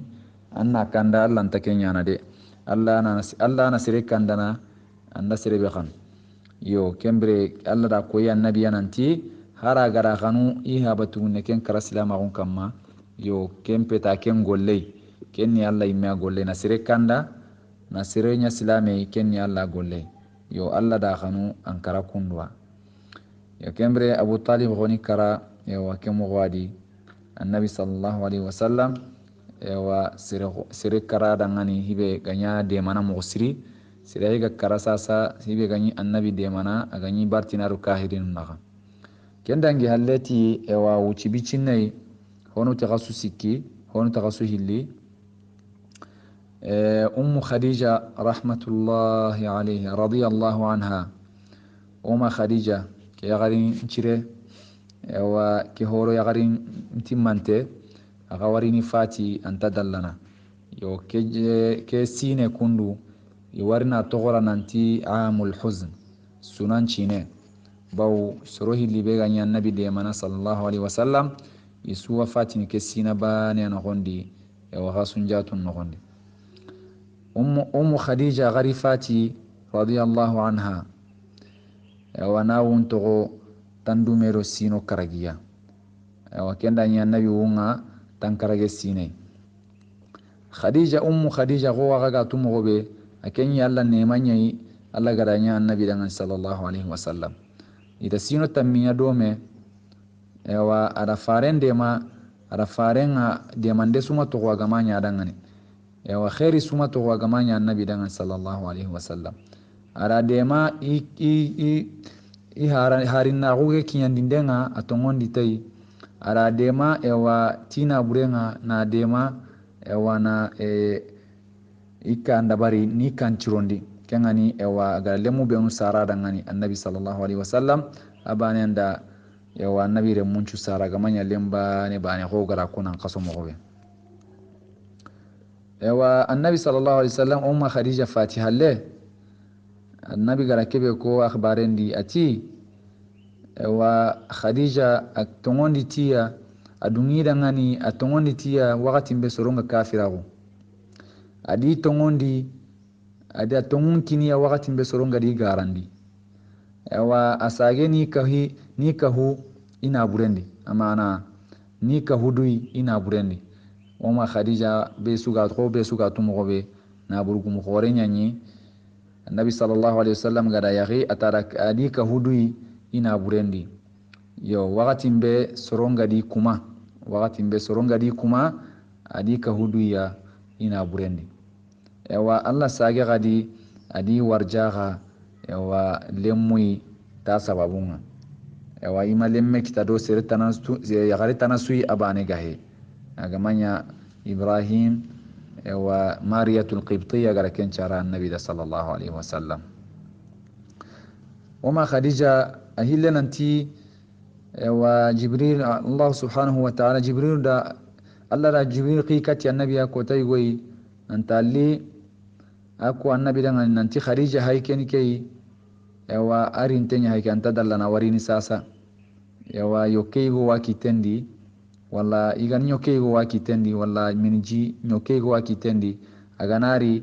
anna Allah kunyinden kinyandai ko odo mi ko nagaranti Allah subhanahu wa ta'ala immati wa ini kunyinden kinyandi khadija Allahu akbar nancaage tini gari nanti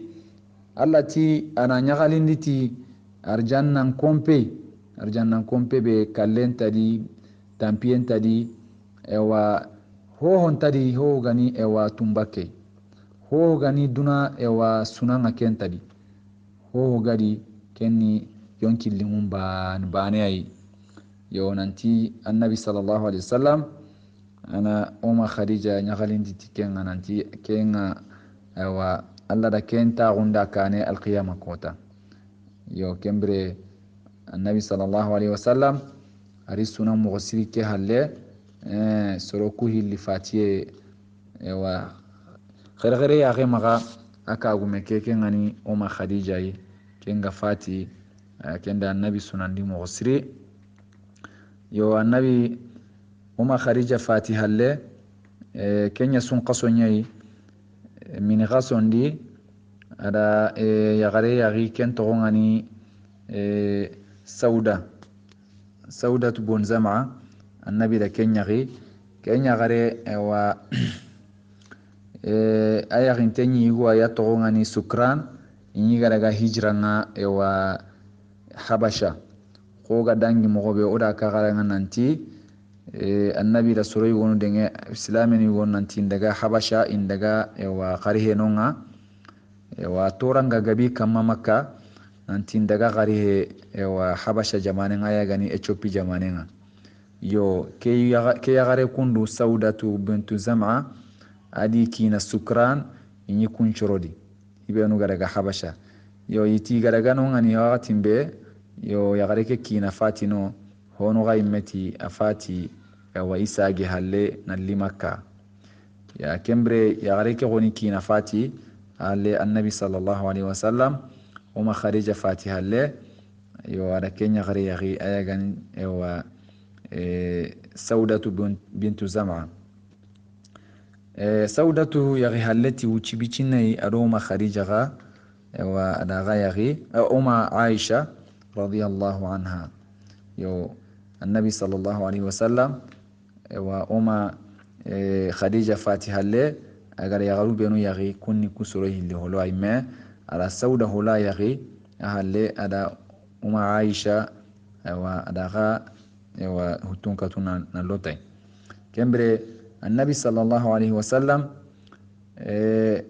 sunan qota kamma mo siri uma khadija fati halle baw uma khadija nya de mandana qotenga ayani wa ayaga murananga yo ayandare mun kasara dangani ko gada ka dangani mogobe anti annabi re nyagaruku soronati wa isuni uma khadija re munyai kapale nyu hilliya kunchuni ayare muy yo radiyallahu anha wa ardaha annabi madunga yagaritana kapai fiyo maga fatini ke sudo agara siron tagu benya annabi da sallallahu alaihi wasallam na kentu adangani agara siroy benya annabi da hari afati halle annabi nya konni anti wa kenya ni khadija imame ngari abara imame ngari hala baw atongondi tiya wakati mbe serenchu gabariya serenchu gadi garandi adi tong ala tongun kini ya wakati mbe soronga di garandi yo adi ka hudu ya ina bureni wakati mbe soronga di kuma yo adungi ya wakati mbe soronga bariya ya kesudo ya wa annabi sallallahu alaihi wasallam amanya dangan hisurungallahi ada siro iketu adangani kenyani agani kudigamu konni harafati halle yo kembre wakhinu annabi sallallahu alaihi wasallam lenki ogara hibe kitaga dangani annabi biranta gondi kenya wa kahirinunga igarikati annabi sallallahu alaihi wasallam nanti wa iwarini sihada ngani talagarenga irikati Abu Talib ya nanti wa munda ina digamu igo kadangani ana dunia wa kebe ga maga katia anako annabi ti digambane ani maga katia kenya indunge nanti wa alla ni bane ay igana dunge kenga tanni woduna sumarna iwara bundo arabun tanamarna isoyi ni kitun karamedi nanti ndagi hajunga intori bori bateke kama yo kembre kendangi halleti ucei oti Abu Talib rifati ya Abu Talib gafatini annabi da kanu allo salama gondi ya wa kahirinu kuda nene mo kama maga kala wa idina kasenkam yo oti kempalle oma khadija garifati radiyallahu anha yo oti kenchu halle annabi sallallahu alaihi wasallam ari wa ya garetana ya gikengani saudatu bintu zamai adu aisha radiyallahu anhuma yo wakhinu lenki kebe ga kite kenni kiyai alla dungayen kamma wa kumbane ona annabi birantawo ona hotana kadi onaro wa wa sigratanai inshallah kengani da'watul islam kharij makkah wa islamago annabi ganyi khirindini makkah halle amana bugu makkah de bendi keta ama bugu nandaga no qutana de amana nandaga khirindini qutana islamago ngarini bugu nandaga de betana hibe ga hiti makkah awada gana khirindenga wa debutana nunga nandaga kun qirikati alla dinanga gelli wa ana jonge khirindenga ana makka ba ne amada ganu kutana su yo ya ga kumbana inshallah garini kebe ko kenni wakati be annabi atta hana mbugu makka nan daga khirindi daga soro muru debe tanai ya inshallah onari ken ka gara kumbane yordo ken na gawnati سبحانك اللهم وبحمدك أشهد أن لا إله إلا أنت وحدك لا شريك لك أستغفرك وأتوب إليك الله غنو باتي ولا الله غنا سون قصو كتي ما مغسرني ودا غدانغني الله غنا سلام غجيري الله غنا حامي كتي سرني ودا غدانغني والسلام عليكم ورحمة الله وبركاته بسم الله الرحمن الرحيم الحمد لله رب العالمين والصلاة والسلام على رسول الله الأمين وعلى آله وصحبه أجمعين maremu walla tigana o mamana o magancallen gabundini annabi kamma sallallahu alaihi wasallam adi yawa yimen jangu yo di kadun ko ado sere suga tokkidiya nan bacidiya ma alqiyama kota kendangi halle maremu walla nyagana Allah gana oge mundi sawabanga walla nyagana subhanahu wa ta'ala agana sun kaso ke sumenda sallenda yawa golli sirnyange nani ondo da garangani nan cage no gollu kuno ni raga kadi ya walla nyagana Allah gana gollu ko khalasindi Allah bane sondangan walla nyagana yawa sun kaso ke kutte yawa agana timme mo sirnyo da garangani tammu lagari ke be agaro kundu walla nyagana Allah gana nyo dangani yawa junubu ghafari edo yawa hinne tammu lagari ado yawa khamma wasaye bakka yimbenga yo kendangi halle maremu daru ga sigino kube wa utununga daru oda kagaranga nanti annabi sallallahu alaihi wasallam wa akagumen fati halle ay gani oma khadija yi akagun cire akagun pana yawa aya gadare munchu sara kenga fati hagatimbe ada yagare yagi atogongani saudatu bintu sam'a yo oda kagaranga nanti sauda halega sake oma aisha ga yagini yo inshallah gana kin kun qisanunga hagatimbe mo gari hilla garangani kendangi halle oda kagara nanti lenki wa qisanga wa awurnu wa annabi sallallahu alaihi wasallam aga bugu makka selanga nan daga soron qiri makka wa selanga kenta hananya hayana lenki qisake ta hana be annabi ga bugu makka galli hinna jonge sino tammi ama bugu makka nan daga khirni debetanai ya wa ata hana nan daga debetanai yo kenya ay konna gadangan lenki inshallah maremu annabi sallallahu alaihi wasallam mini gaso ndi yo mini gaso yo akhiye alla gada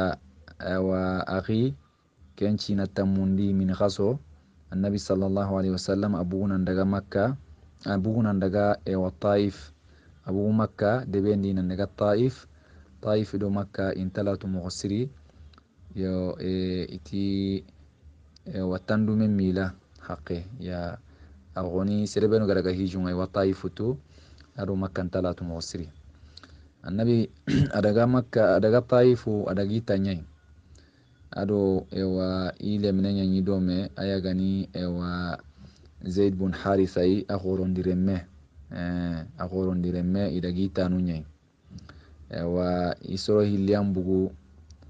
iga bugu makka nogondi sariga kinya taifai iri qabila gabe kille kedi igana kinya qabila sui wi khilikat islam agunga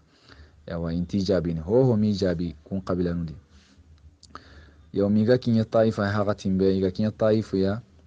yawa idaga kati taifu khirsu igoni kungani yawa abdu yalil ado mas'ud bun amr ado habib bun amr kusoro sikki annabi sallallahu alaihi wasallam adaga kati kusoro sikki holwai baw khirsu nyani sigira gore ngiya yawa taifu no hondi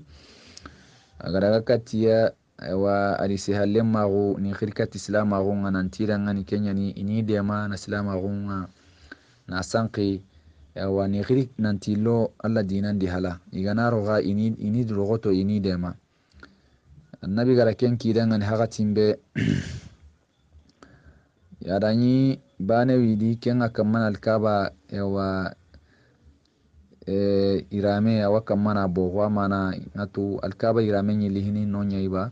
awagati mahibeni anyal kaba irame nya bogno ko hillanda nangara ko mogobe yo kenta dangani genanya alla garan qigoni am paytini okunan dema an aw khilikat islam agunga nantonan dema na islam agun dema andanya alla garan qigoni yo banen qati yelle alla masirita na kita anken palleha anken gaheba alla masirita na su kitana khi anken gahe ken kayhi koy yo sikandin qati wallahi inta sehenanda imme ikenta sehenanda abada yana anga tanni alla khi harenyai wa anken baren nan qora anna anken qibarini danger nyai dina ikena si handangani genani kenya gene alla sir alla khi harenga nangai an qibarun nan qora ike si halle magudangani andani anga gara nanti alla danqi o kenke ama khawi ke dangani inche handa imme yo iswago igaba annabi si halle magunga ho hananti yanne gene angara ko mo be goni gene kenya gani nanti alla danqi aken kempe ken amadiga me sako ken kamba hillandinti ewa kenya ni ewa hillandi akentia wallahi ikenta ewa alla masiritana kitana khiyanken bane gahe ba ho alla masiritana su kitana khiyanken muhammadu gahe sikandi kenti wallahi kenta sehananda nga intan se halle magunu abada baw anken pinyi megena yanga ti alla dan khiya tongunya gana insu ampin nan qora ike se halle magudangani gena garenya gana gara garenya siti alla yi anta gemmi ke dangani inche handangani kembe ya baw garantenya nanga ama khawai me ini diga mun bonon didanga kembre farenti dangan sallallahu alaihi wasallam gara tunanti kusoro ewa imala hiterin kana imme surtu ni jabi ati dangan ewa gara kebe nya gadanya ya ka kuru goni ga maka ihinunga ga maka sanqido honga faren dangiya adagaro ewa nukutananu awaka mana soron khirikati dinanga aras bitot tammiya taif no gondi debeke no gondi aga kamana soron khirikati alla dinanga ado igorondire me iyana do me Zaid bun Haritha wa nabi garab kubito tammi benya taif sir gore suntano ngana gama kinyai wa nan khirikati alla dinanga yaga isubara ho ma jabi sir suma kitahibe gara jabi wa diganchire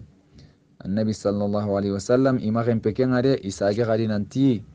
na menace na bagabaga nanti ngama bugo de bendi yo kenyani wahi ko inanga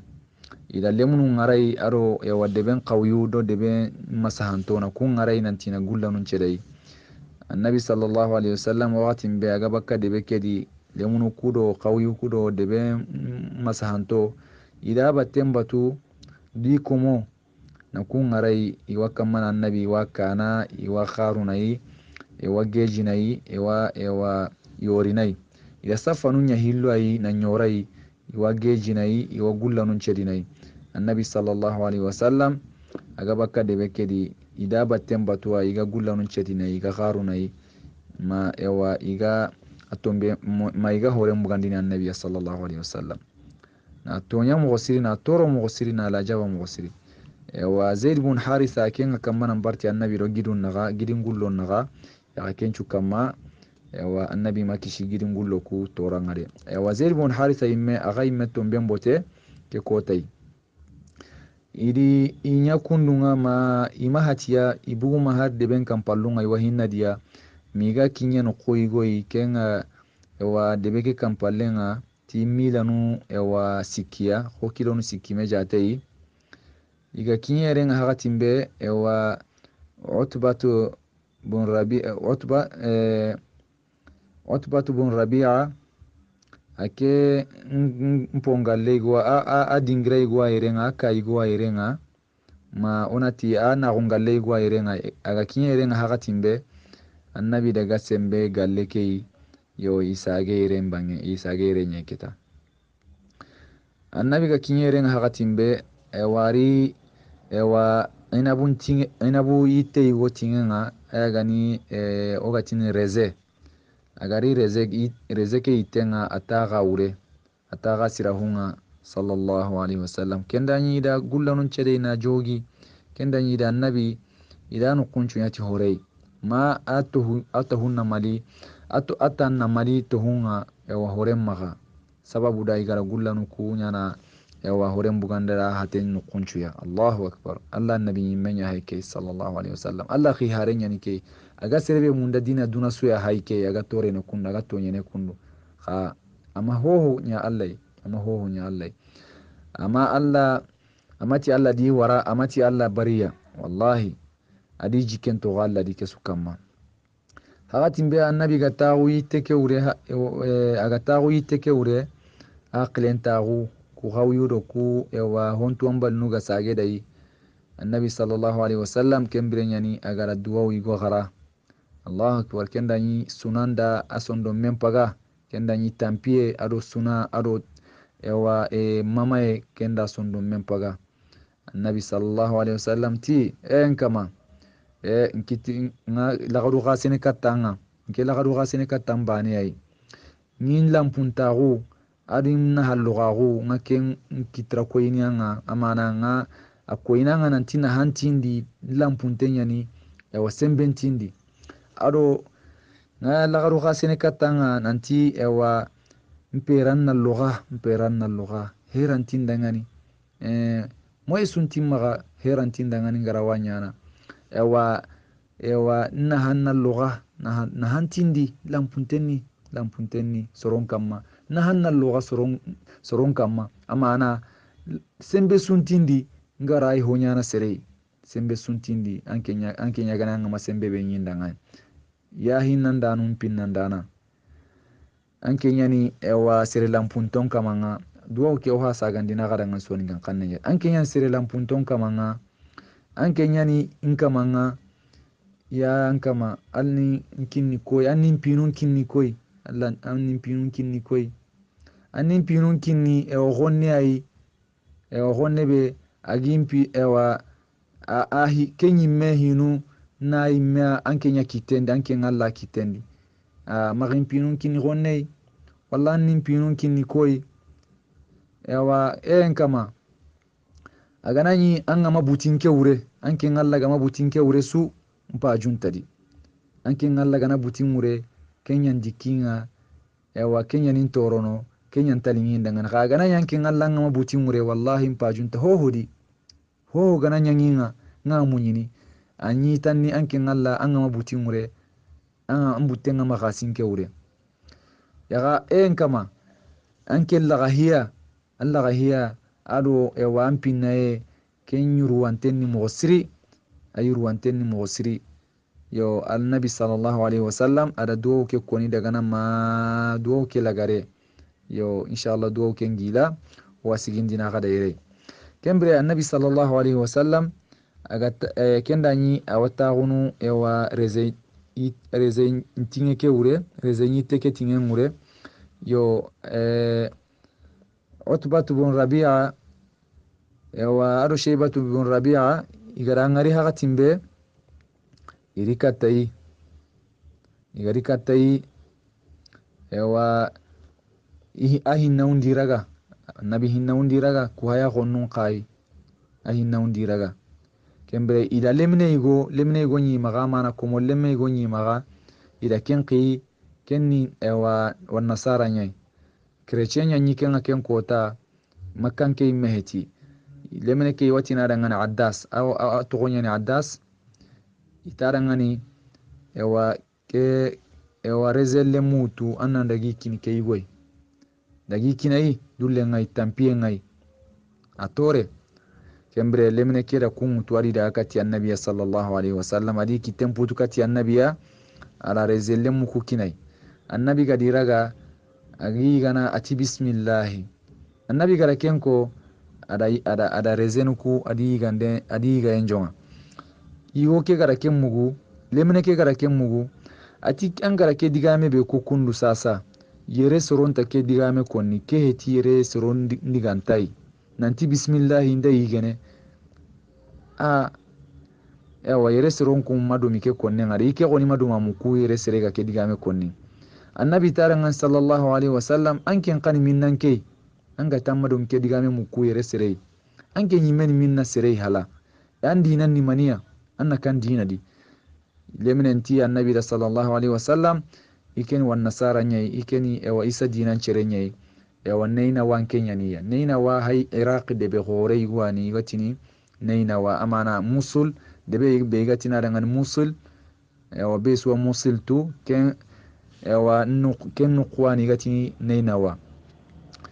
annabi tarangan sallallahu alaihi wasallam anke mbaka allah siresiren de be nyai yunus annabi allah yunus bun matta Allah sire anke mbaka ken de be nyai lemenenti annabi dangan sallallahu alaihi wasallam anke nga yunus tu an yunus ni konda yunus kanda ngani konda Yunus bun matta kandangan khantatu nanti annabi sallallahu alaihi wasallam Allah khi harenya annabi haydu konnarangan annabi tarangan Yunusuni Allah khi harenya yake iwa khinyani yake wa khinyani Yunusiya annabi Allah Yunusiya ya wa yake megani Allah annabi nyimenye yo kembre iwametu Yunus waqatin dangi adalla wujunu mani mesine yaga ko adebe ni kende be ay lemne ke gara debe be togonko annabi hay gara lemne ke hakkile nyan kandi nanti anke mbaka annabi Allah Yunus debe nyai yawa lemne nda annabi tirinta konda Yunus kan khibaren kan kendangane anke nda Yunus tukamo ati wa ginyani Yunus ya Allah annabi nyimenya ni ke gani Allah annabi nyimenya yo iwa ginyani kembre lemne ke gara kendiga memugu awa jimi kati annabi sallallahu alaihi wasallam na kitunda tanu na lage agi sumbunu aga na bihi annabi kamma na hatenchu sumbu sababu daga digan kanne mugo annabi sallallahu alaihi wasallam aga linga dangani aga tikeni Allah annabi nyimenyai aga tunanti Yunus debenni amado mikinyeno nga musil neina wai annabi madom kinye wa iraq munyenga gara tunanti Yunus bakkano nyai yo lemne ke gara kundiga mugo annabiya akonta a nyagali wa jongi awakama annabi awakama na tanunda kitunga isumbunu nyagalu maka kembre Rabi'a le mun kusoro hille utbatu bun Rabi'a do wa shayba iti wa lemne ke da iti haben dangani wallahi alle minen ken bono ama nan ko molle menke ken khabaren bono baw iwo ke hay gara nene aro hay gara dinandi ade hay gara dinandi kembre lemne ke ga sage daga na katti sorokui itara ngani way hak wangongono angara kebe nyakundu sasa wangongonai maka keme nyagadi kembre lemne ntida ngani atiya ankamanu yanke sire goro wallahi sire sunta munyeke ya gen kamma agam pasuke yoy baw kay go akhbaru kinke dangani ada hinu kinke dangani sire sunta kuntu Allah nabi nyimu nyaga he baw kay go ni Allah nabi nyimenyai agara kudiga mu benu ko kundu sasa annabi nyimenya ni kenyan chababu agara ku hinutu yo kembre sire sunta munyenya gen kamma agam pasukui itara ngano wangongono gadi demeneke wangongono wallahi ampa yo awan nyilla na bakkan dinanga anta tunan tanga dina be kamma yam pasa dina ke yayi kamma na lemne nene ti lemne ke ga wan nasaran dina be kamma ayam pasu annabi dinanga ta amma dunye annabi ga nene na yilla bakki dina ke kembe annabi sallallahu alaihi wasallam agara uchenya ga tuma yawa asage kati makkai ara makka kilellaga kenda nya sunante abu gallekeri asunante ahaten karante akamma yo aga kinu kuigo iga tinino ndangani qarnul manazil kendo makkantala tu mu'siri Allah subhanahu wa ta'ala warini ewa annabi nyagalindi na butenga na abutemura na ewa sunake daga ndibaka butenga Allah subhanahu wa ta'ala da maninya annabi ti ati ewa iga kinye kenno kuya ewa Allah da gidan malikiyanya warakati واخنو الله سبحانه وتعالى تورا القرآن ننتي أعوذ بالله من الشيطان الرجيم وإذ صرفنا إليك نفرا من الجن يستمعون القرآن فلما حضروه قالوا أنصتوا فلما قضي ولوا إلى قومهم منذرين الله سبحانه وتعالى أتي محمد سمي وقت به يقرأ جنا جما وركتانا يقرأ قرآن ترينكنا jinnan jama idi illa ni koppa katanga iri idanya nga qur'ana qarna iri taagu yo qur'ana ke terinkana hagatimbe igara qur'ana ke terinkande ga hadarai iti medangani khakuru khaterinke isuda mekken ko medangani Allahu akbar donc keda koinanti qur'ana gane qarne on qaw kurna on terinke ona terinka mosri bo har jinna num pay garina ni annabi gan qur'ana kharna itimera ngani khaterinke khakuru yaw falamma qudiya wallaw ila qaumihim munzirin waqatin be qur'ana kharan ke ganyame annabi ga dugte qur'ana kharan nga isage katti soronga gongondano amana isage kati jinnan kapalle munga hibenu gamai ewa biraki kama inya gongondano ikundangani gongondi ganuku khari terinkawi konna gadangani alla gadi kodangani mogobe iti ya qaumana inna sami'na kitaban unzila min ba'di Musa iti osoro wallahi lenki oku ganyi ewa ke dingira hulane ora kitabe igo kharankanne mugu ora kitabe igo kharante mugu kitabe ke wayan kan Musa halya iti tuwanun ti keda ko inanti jinnanunga ima isa khbare mugu bawu ikumpa ga jalle isai nan daga ma Musa yi iti kitabe ke ayan kan Musa halle musaddiqan lima bayna yadayhi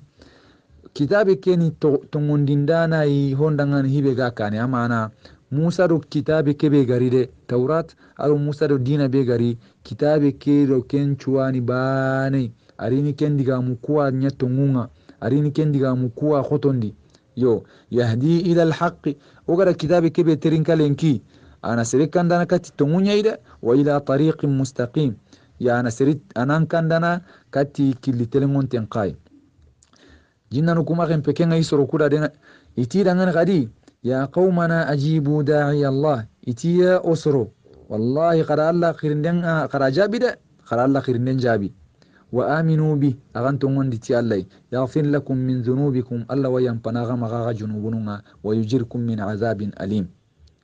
Allah nasage anaga tanga baka yangan kata mamantenga aga gana to ngondi ti Allah awaga junubunun yampana anasage gade anaga kishi yawa yangan kata mamantenga ya gani yangan kata burenga alqiyama kota jinna nunya haike kundu annabi sallallahu alaihi wasallam aga gilli hadamare mun qirindiranga katti allahi hadamare mu benu gabbara ajabini yawa hakatin bai gabbara ajabini maken pekenga isage ida gididun gulla na kata baki debendi annabi do kenchunan gamei annabi sallallahu alaihi wasallam alla na maninya na annabi dangani ada jinnan group wa ki katta inanti kunnan daga terinka aga qur'ana karna kesudo na buten mura aga na tunanti jinnanu ku kun tongondi tiya har hada mare mun ama tongondi tanga jinnanu ga tongondi tanga kennan buten mura honne annabi sallallahu alaihi wasallam abuten murene tike honne kembe jinnanu ku imaren pekenga isaga konni ayatan nanti يا قومنا ومن لا يجيب داعي الله فليس بمعجز في الأرض وليس له من دونه أولياء iti soro kudangani wallahi sirsu gama Allah khirin deke jabi wanna tunanti ampeti an lanta Allah kanyana munyake yaren kamade daga rasuntan maga anta Allah kanyana ga ewa bisana sunta kitanga mana demandana sunta kitanga munyake yaren kamma agan kishini baka Allah yangan katanga ewa serebenu gana bara Allah yang Allah khirinde ke jabini kun kamannuni ewa kunga sankunta be bangantenga ni mogosiri yo jinnanu ku ida digangabe tananu ko yo wagen pena gadangani kui inshallah kembre Allah subhanahu wa ta'ala ahigara Allah khihare annabi sallallahu alaihi wasallam ada butte muratike yo annabi mema buga sere me jinnanu ku gari Allah hay gare ke hilla dangan qur'ana di na ke kadangan nanti anganyi ke dingira hulane anganyi qur'ana karna ida jinna nun ko pakatanga iri idan terinka wa igaran terinka ga imagen pekenga isage daga nya gongondano ay soron dangani ikun qaymen daga nya khirinda ana ay anken dangani nan daga isoron kirikati Allah dinanga igande mana anda ke ngari kesurono Allah annabi sallallahu alaihi wasallam na ewa abutenga na mura na annabi sallallahu alaihi wasallam na haqilen tagundi na mungundi kusoro gara ke golli bure be nyai wakati mbe annabi sallallahu alaihi wasallam aga kinye kendingirai aga tinto makka iketa iyo akwaga bugu makkan ko ngatunan ta bugu makka dalla intaga munda garono yo burki annabi lo makka ga fo allo tiseri gwa qarihanga fo allo tiseri gwa tangandenga aro Zaid bin Haritha yo isoro hilla haidome annabi sallallahu alaihi wasallam yo ada ada tanganden muru ko holoyi ada serego ada muru ken maga kengani al-Akhnas bin Shariq atiken dangani ani tanga ani ewa alli qarihan mure igaronu makka mo be sere ganta ewa honyaniya akhnas bun shariq akembara ati keni ewa ike imeni halifu nyai ikenta ewa rono sere hoyeure abara ike rantarono qarihan mure kembre annabi sallallahu alaihi wasallam ada haren qikati suhail bun amriya suhail bun amr ken qati ewa ikedo bani kabunu ikedo kunni ewa hoynu nyai ikedo kunna ewa hilfu nyadi amana kunandille magungi do kunnaga kannungi do kunnaga yo ikeranta ewa akari hallagana yo kembre annabi sallallahu alaihi wasallam ada haren harakati Mut'im bun Adiyya yo ada koike ngananti alli qarihan mure ani itanga igarono makka mogobe sireganta honyaniya Mut'im bun Adi adire nyugu igono khi nanti ini gajanyo kungutu indaga inna annabi tanga magallo makka hagatimbe ewa nanyo sesu ganta katinai yo magallo ikandi hagatimbe kembre annabi sallallahu alaihi wasallam Mut'im bun Adi awa kendire muku ida annabi korosi nallo qarihan mure annabi ro makka nogondi nandaga ma alkaba nandaga salli aga dugute salli ado Zaid bun Haritha iga dugute salli nga hagatimbe annabi dagaro ewa ikandi nani ewa seresu tora makinyai ahille nanti wagatimbe Abu Jahli gara ewa Mut'im bun Adi ngari aga annabi tangana aga annabi korosini ke mogodi atara ngani ewa anken qaw anken ni qari haraganan bane ay taba anken ni ewa tangandana bane ay taba manke nga anqarwa adina kediya Mut'im bun Adi tara ngani ati ayi ikeni ewa atan agari haraganan bane ay ikerwa qari han bane awre iga tangana iga korosini sereganta honyana kembre Abu Jahli tiken nukunga yo angana serebe qari halaga okuga waken kama nga o watangana se angana ro serebe ewa angana nyimelo serebe tangande ngure oga waken kama nga o watangana onta honyana kembre annabi sallallahu alaihi wasallam asage mawon paikiyai na limaka o tagarangani khisa ke jongade ni nanti annabi sallallahu alaihi wasallam adaga Taif kengani makka te turunde be go nan daga khirindi katti alla dinanga ada soro sikki go holo tagundi nan chehida ngani ida digamburu kuncoro sikki ida digamburu yo wa annabi ajoki bakki kunga nan lodo debe ngarabi to tamiru honya debe kedi aga khirindi katti alla yi sere suma kite hibe ga jabi ni katti alla dinanga isage gadi ida ewa deben konna sagundo deben qawyu aro deben lemunundo deben turunto na kunya walai nantina gidudun gulla ida annabi nya kundunga ma awa ay menga botene aro lemne be ganyi dome kengani Zaid bun Harisai ma ken kay menga botene ma horenga bakki sui oti annabi sallallahu alaihi wasallam ada duwo igo khara yerenga na ilam punta koyi allai na ewa ihirallo goyen koyi allai na koyi Allah nanti sembe tidi ho honti maga Allah mega mat ewa sembe beridi ewa moy sunti maga kembre nan chage annabi sallallahu alaihi wasallam Allah na ewa maliki yan qiyai nanti hibe gallin adangani inanya kusoroi ina girum pilli na girum pilli ni beri me na kusoro halakitai amana na giru hilli girin chinganu hilli ni utu na kusoro tepi tai ni beritai amana yo annabi ati ayi imma kenya imma halaki ina soroku wara wa amedi lemme wa bakidi hibega alla bane batta aganta hillandi kappa allai Allahu akbar ya ken qawanyano kudangani ewa nyaage huwai on qawa ona kenya dudangani ho dungare nya oga annabi seregana hoburenya nga annam maga tugati hoburei anna ewa inshallah alla nyaga danga alla na kanda kembroti kenchu dangi halle annabi sallallahu alaihi wasallam ye jinnanu arino kuigo aga qur'ana qarna alla da jinnanu ngarakata ira terinka yo jinnanu kusagenya anna isage kati soronga ewa igi soron qillikati alla dinanga ida koyi soronga nanti intongondi ti alla ide kenga le igama tongondi ti Allah yi ewa inta kishini imbenga inta kishini Allah yangan katanga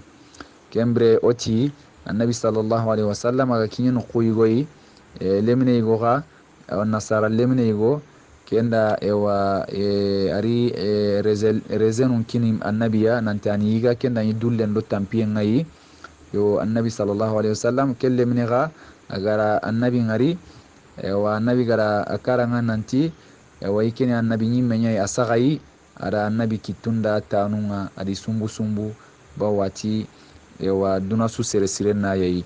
munyanya ren kam sere sunta lenki hibe gam pasai bawa gara khibaru benu kidangani sere sunta kun khibaru tu annabi nyimme bane gahe